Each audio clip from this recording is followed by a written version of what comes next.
What's up, ladies and gentlemen? Looks like people are selling, and they do want to pay taxes. A little bit of a red day on the S&P. Nothing to go over as far as expected moves. Now, this zone did break on the NASDAQ. Not the best look overall.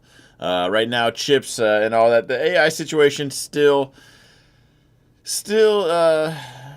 concerning, I guess. Let's go back out for. I mean, as far as paying taxes goes. Here's 2025. We had the crash right here. If you bought anywhere before, during, or after the crash, you're still up quite a bit. So maybe Santa just came early this year. Hard to say. We'll just stick to the charts. I will say you probably want a green day tomorrow, or it's headed on down to that zone. Grandpa Dow also pulled back today, but still nothing, just inside. Russell sucks. That was the one that kind of looked the best. You could call that a dip buy right now. I'd wait for the green can. I'd either wait to go short at this zone, wait till we get above, and then go long.